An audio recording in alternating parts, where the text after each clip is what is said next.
what's up, everybody? I'm Joseph Explosive, and this is On the Rise. This is a web series where I'm going around finding some of the coolest talent, some of the best talent that's out there. And today I got with me Patrick and Ben with We Came In Last. What's going on, fellas? What's up, Joseph? Howdy. What's up, guys? So tell me real quick. I've seen a couple shows of you guys. Tell me, or tell the people here that haven't heard your sound, have no idea who you guys are. Tell them a little bit about yourself. So if we were to describe our sound, I mean, it's easier if we just play our shit, but... Oh, we got some of that. Oh, yeah. I guess where we got that, our signature thing is like powerful driving lead vocals, courtesy of Ben over here. But on top of that, we have some like unconventional melodies and some kind of like offbeat rhythms, like not your typical rhythms. And we just kind of that's our signature sound, you know what I mean? So like Ben writes the bass and the lyrics and like sings it, and so like he has like melodies that already like don't fit into like, you know, I guess the common tide of music. And then like I come along and like my influences are like progressive and like math rock, so I got all these crazy rhythmic ideas in my head, and we put the two together and you get something that's just like a little different and a little off from what you may expect, but it's good music. It absolutely is good music. I made mention of the two shows. I had actually, the first time I saw you guys, it was maybe about a year ago. And you guys were performing at a place called The Sip, I believe it was. And I was out there, you know, I went out there to see a band. And then you guys came up first, and instantly I was like, wow, these dudes got a cool sound. And to go with the sound, you guys also match. It seems like you guys got a lot of passion for what you guys do. Tell us a little bit about your background individually. I'm going to pass off the mic. Pass the mic. I've been, my background in music, I guess it starts in, I was in choir my whole life. So singing was my first, that's my forte, I'd say, and what I'm most comfortable at. But I picked up the guitar when I was in 7th, 8th grade, and I wrote literally, I taught myself the guitar and 7th grade, dude, you did it to get the girls. Yeah, no. If you learn guitar in 7th or 8th grade, it comes with the territory, right? there's a girl whose heart you're trying to win, but I'll let you finish. No, believe it or not, it was not for the girls. But no, I mean, that comes with the territory, it's true. But yeah. No, I picked up the guitar and I started, you know, just doing literally one note songs, like progressions though, with one single notes, no chords. And then I learned chords, but anyways, my first actual song I wrote my sophomore year, and I remember being so excited. I ran into the house after writing the song, and I showed it to my brother because I couldn't believe that I actually just wrote something that sounds like this good. And ever since then, I just knew music was something that I wanted. I could do, like, if I actually applied myself. And I've always wanted to write music that inspired me, like how music inspired me. I wanted to write music that would inspire others and help people. And later on, I didn't know it at the time, but that I would be going through. I had a drugs experimental phase with drugs, which led into heavy addiction. And during that experimental phase, like, drugs were very they were helpful for my creative process. And they helped me write a lot of songs, but it just became it wasn't sustainable. And actually it started to take away my creativity, and eventually just pretty much just into a real dark place where, I mean, even in that dark place, music was all I had. And that's what I did. I played on the side of the street, busking, and making money that way to support my habit. Wow. But yeah, my background with music is pretty much just that. I love playing all sorts of instruments. I sing, play the bass, play the guitar, play the drums, play the piano, and I love the way music makes me feel, and it's always been, I guess you could say, like a drug for me. So it's, but yeah, that's pretty much my background. I think I hit all the bases. Awesome. Well, first off, congrats on your sobriety. Thank you. Yeah. And getting through it. I know with a lot of artists, that is something that people say, kind of opens up the creativity, but I guess it's kind of a slippery slope too, because sometimes it could take you further than where you want to go. Yeah. And it's definitely, when I first saw you guys, I was like, wow, the sound, your vocals, and then the musicship of it all. I was like, man, they are cool. Then as I started to listen to it more, you could definitely start to hear some of that come out, Heroina. That's kind of that's definitely one that comes to mind. And you can kind of hear some of that history. And it's definitely something good. I'm not saying, drugs are good. Certain drugs are good. Yeah. But the whole idea that, you're not the only one that's out there. There's many people out there. So, for those that might be struggling with some type of addiction or something like that, I mean, here's a story right here. Yeah. I mean, look at you now. Thank you.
I've tried to change myself and even sell my dreams instead. Sell my dreams, sell my soul, sell my everything.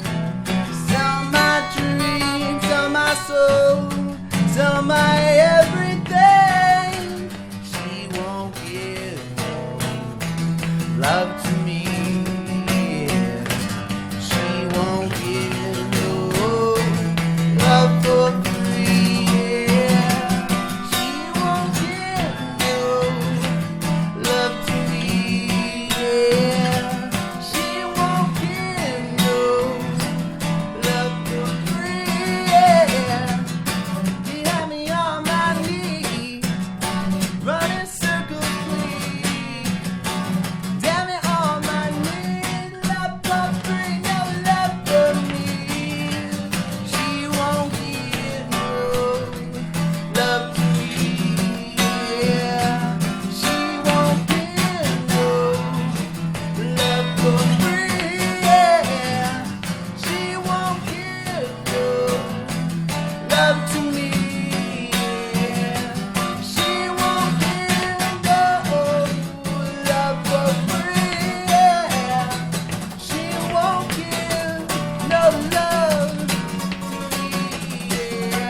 As a platform to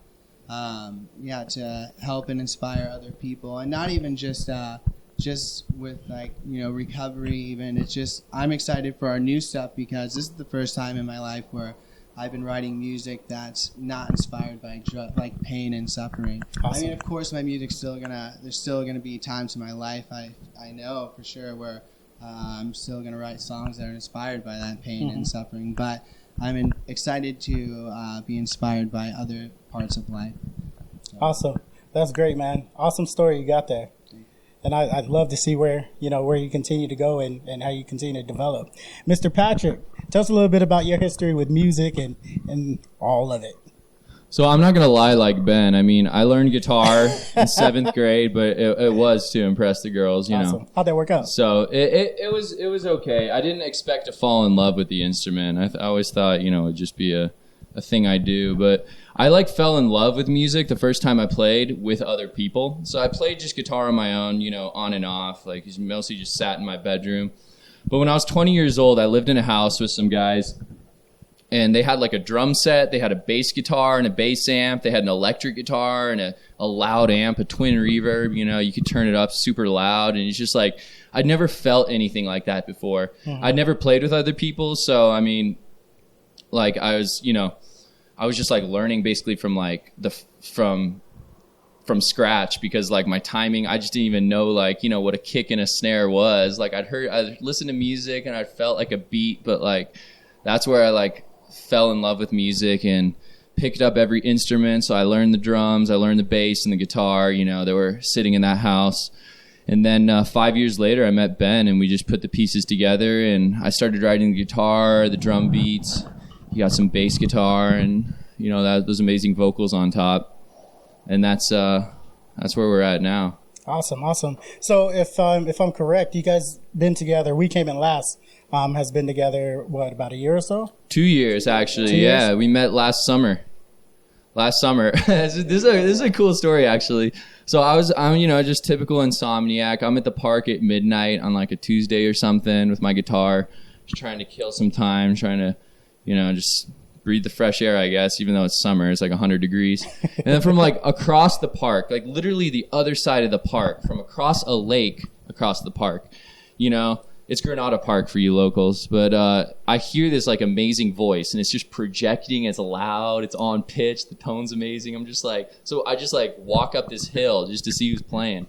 And on the other side of the lake, I see this like blonde haired dude, super weird looking, strumming this guitar and just like singing, and like just the way he was singing too, it just kind of drew me in. I hadn't really heard anything like that. So I walked over with my guitar and he's like, what's up? You play guitar? I'm like, yeah, but you know, I'm really a bassist. And so like when our band started, Ben was on guitar and I was the bassist. Okay. So we wrote our first couple songs like that. Then I think he realized, you know, I had like more guitar chops than he did. I think it was kind of hard to sing while playing this complicated riffs for him. So I took over on guitar and he took the bass. Actually, I heard him play Freebird. Oh my God. Someone asked him to play the solo from Freebird, and he's like, I remember saying, he's like, no, if you ask for Freebird, you're getting Freebird, and he just shredded he shredded for like 7 minutes. And I was like, you're the guitarist now. So that's like a story I wish he wouldn't tell, because I hate Freebird. I mean, like I did learn how to play the solo just to get my chops up, but like goddamn, if I ever play a solo like that in our music, dude, you have full right to just take your bass guitar, knock me out, dude. I'll know it's coming too. I'll be expecting it. So the hate for it now, is that something that just because you played it so much? No. It so much, I guess it's just my tastes have developed. I've really fallen in love with like things that sound different. You know, like this project and, you know, others. So like to hear something like that, I mean, like it is a foundational to music, but to me, I think we shouldn't go back there. You know, I think there's no right or wrong, but you know, it's just like it's outside of our tastes now. We prefer to do something different. Got you. So you guys are definitely different, and I feel like you guys are in your own lane as far as what you guys are coming up with. But what are some of your inspirations as far as music? Maybe as far as groups or singers or. We have different interests, and like you can kind of see in our music how they combine together. But I know Ben is inspired. Yeah. So I've been just like inspired by, I guess I don't know if it's like more mainstream, but some of my inspirations are definitely Brand New, Bayside, The Strokes. Let's see, Bring Me the Horizon. I mean, I listen to a lot of different music, but I mean, those are some of my like core like foundations, I'd say, as far as like writing styles and singing styles, and even just I can tell by the artists that what they sing, like it's inspired me because through what they say, I feel like they understand. Like, you know, I feel like we've shared similar stories. Right. But yeah, and like and that's why I'm saying like about music, like what these bands have, how they influenced me and how they've almost saved my life. Like, you know, like just with their music and the emotions that they've made me feel, and the music, how it's been able to get me through certain things. But yeah, I'd say definitely those are some of my core influences for sure. Awesome. I'm not even going to sit here and pretend. Of the four that you mentioned, I heard of the Strokes, so maybe the viewers, they know a little bit more. It heard some of the other. I think like for the viewers who know those bands, I think you'll find like the vocals are a lot like Ben's, like you know, powerful like lead vocals, and that's where I see like the biggest similarities between like those four groups you listed and like, you know, our style. So for me, like I have a totally different kind of set of interests in music. Like I come from, I'll just flip the mic off for a second, but I think we're good. That's all good. I come from so I grew up listening to classical music. So I just had like that kind of in my head, you know.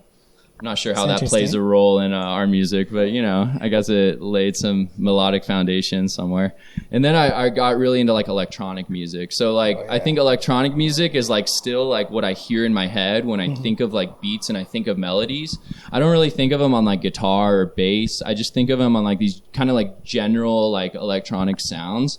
So, like, a lot of our drum beats we write, like, will almost, like, will sound like drum and bass at the beginning, and then we turn it into, like, more of a rock beat. But, for me, like my like musical artists that influence me are all like these like cool drummers and like their groups, or these cool bassists and their groups and stuff. It's kind of just like individual musicians who are like really good at what they do. But like I said, I'm really into like beats and stuff. So if I had to name a few, like Yusuf Days is an amazing drummer, Jojo Mayer, Mark Juliana. All these guys have like a cool, like modern and very different way of like chopping up a beat, in my opinion. Nice. Is that maybe a direction you guys might take? I know you guys, you know, play live instruments. Is that possibly something you guys may look into? We're going to do whatever we can hanging on to our live instruments. So we'll throw some effect pedals and some crazy sounds on, you know, but we'll make sure we're always playing our instruments. Because, like, yeah, despite what I just said, like, guitar is fun as hell to play. So I don't see myself doing anything else anytime soon. And plus, it brings the chicks around, right? Exactly, dude. At least it did in 7th grade. All right, so I know you guys teased a little bit at your last show that you guys have some new music coming out. Tell us a little bit about that and what your plans are. Are you guys touring right now, or you guys releasing any albums or? We're working on album right now, but right now we're just getting like probably 12 really solid songs together, and you know, we started out writing. Our music has just progressed, like, you know, it's crazy to listen to our first song and then hear our latest song and like just like see how far we've came as a band. But yeah, we're going to be releasing a new song called Golden on the 6th, so in a couple days. And we're really excited to be doing that. And that song, it was written actually from the fall to in between the time of fall and winter. But yeah, just I guess what kind of inspired it was, I don't know, it was a weird feeling I was feeling. I remember, like, I just felt like empty, like almost like I was just in a weird spot, like kind of soulless, I guess. Like I was sober, but I didn't feel like I had any like connection with myself or the world or with even others. I just felt like it was all surface level. And so that's what kind of the first verse is about, is just like being my body, just being kind of like an empty house. And like, you know, I imagine my soul, like inviting my soul in just to like, you know, sleep on the ground. But at the same time, like, you know, like I was excited. I still had excitement about life and like a little fear. And the chorus has I've been feeling golden, cocked and locked and loaded. I'm never gonna let you go.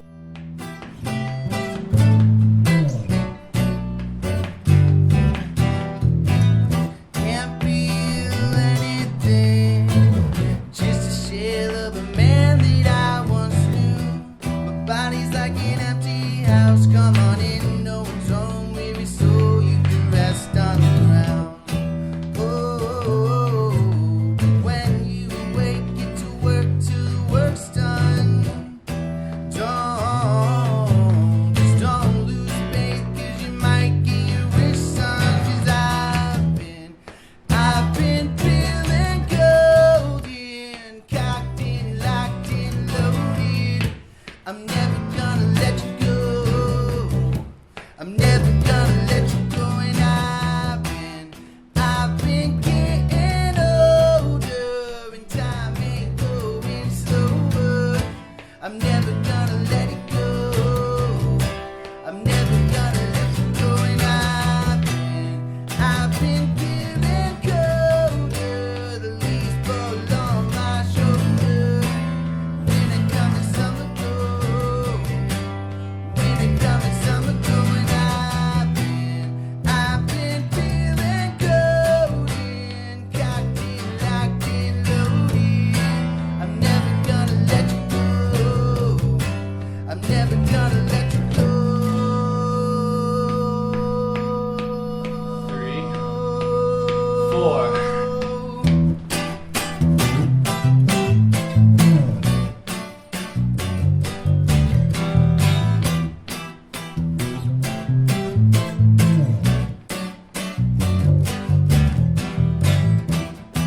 I got a lot on my mind, even more on my shoulders.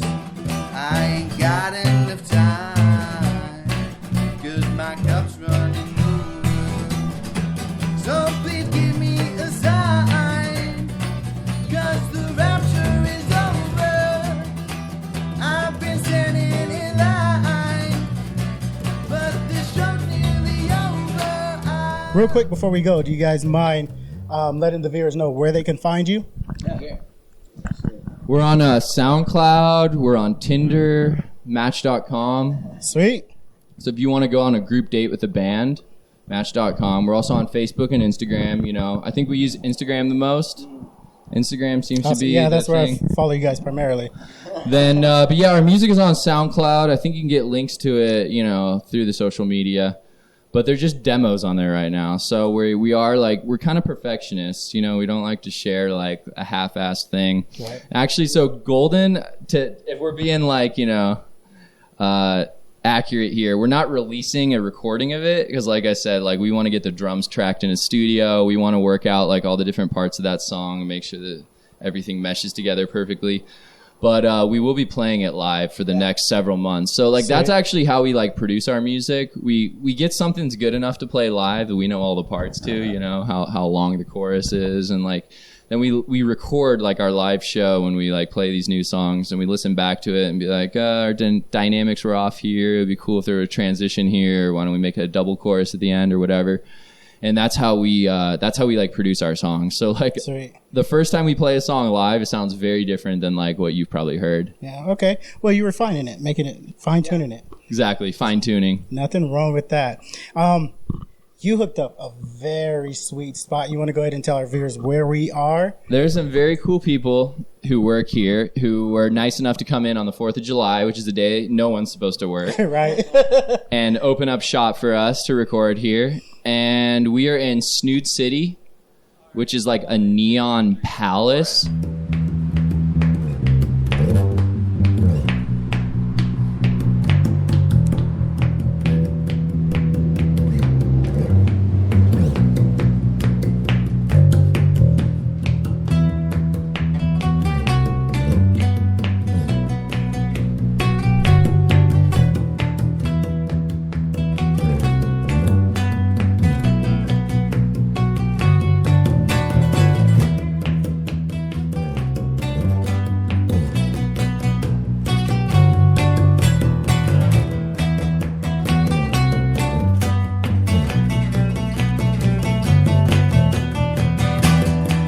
for those people who live in Phoenix, oh, dude, I might have had the mic off this whole time, but I hope not. we'll see.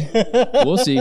So for the people who live here in Phoenix, First Fridays is like a pretty big deal here. Yes. Snute City does it right, so come on down here. I want to thank you guys for this time. Thank you, Joseph. Really want to appreciate you guys for sporting some of the merch that you guys can find at burningbuddhaclothing.com. This was my favorite shirt. I had to buy this one from you because when I saw you wear it, I was like, okay, that's Thanks, my style. man. Thanks. I really appreciate it. All right. Thank you guys for tuning in to this On the Rise series. We're definitely going to keep up with these guys. We came in last, and we'll see where they are here in the future. Thanks Rock for watching. on.